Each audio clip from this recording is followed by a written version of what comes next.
Hello friends, welcome back. আজকে যেটা বলবো আইফোন 15 অ্যান্ড আইফোন 15 প্লাস এই দুটোর মধ্যে ডিফারেন্ট কি। ফার্স্ট অ্যান্ড সেকেন্ড পয়েন্ট হয়তো তোমরা জানো, বা থার্ড পয়েন্ট হয়তো অনেকেই জানো না, সেটা আজকে বলবো এই ভিডিওর মধ্যে। তো ভিডিওটি স্কিপ না করে তোমরা দেখতে থাকো। তো চলো ভিডিওটি শুরু করি।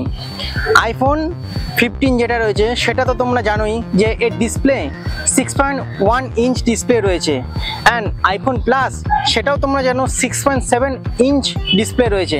অ্যান্ড এর র্যামের কথা বলি, র্যাম দুটোতেই কিন্তু সেম রয়েছে 6GB করে, অ্যান্ড এই দুটোতেই কিন্তু প্রসেসর রয়েছে A16। অ্যান্ড এরপর যেটা বলবো, যেটা তোমরা জানো না সেটা আজকে বলবো, সেটা হলো আইফোনের ব্যাটারি। আইফোন যে 50 নর্মাল রয়েছে সেটা কিন্তু ব্যাটারি 3400 mAh, অ্যান্ড আইফোন যে 15 প্লাস রয়েছে সেটা কিন্তু ব্যাটারি 4400। মানে ডিফারেন্টটা বুঝতে পারছো যে কতটা বেশি, হাজার বেশি। বাট এখানে ডিসপ্লের জন্য কি চার্জ বেশি খাবে কি খাবে না সেটাও আজকে তোমাদের ভিডিওতে বলবো। ডিসপ্লে দেখো জাস্ট 0.6 ইঞ্চ বেশি, এর জন্য কিন্তু ব্যাটারি কিন্তু বড় হওয়া সত্ত্বেও কিন্তু চার্জ কিন্তু বেশি খাবে না। এক্সাম্পল আমি তোমাদের বলি যে তোমরা ধরে নাও একটা ফুল চার্জ করার পর, দুটোতে আমি বলছি যে আইফোন 15 যদি ফুল চার্জ করার পর যদি তুমি সেই 3600 মেগাহার্টজেই 10 ঘন্টা পাও, অ্যান্ড ওটার কথা বলি যে যেটা প্লাসের কথা বলি সেটা কিন্তু তোমরা 12 ঘন্টা পাবে।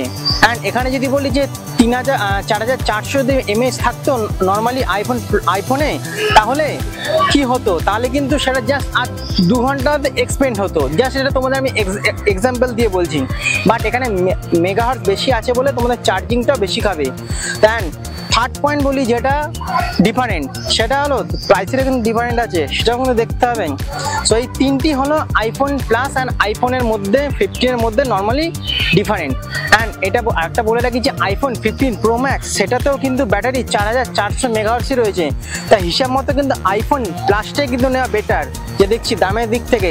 সেখানে আইফোন প্রো ম্যাক্সটা দেখতে গেলে কিন্তু আরও প্রায় 30 থেকে 50-60 টাকা বেশি।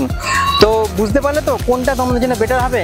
আমি বলি সব থেকে বেটার আইফোন প্লাসটাই সব থেকে বেটার হবে। তো ভালো লাগলে লাইক করে দিও, সাবস্ক্রাইব করে দিও, দেখা হবে পরের ভিডিওতে।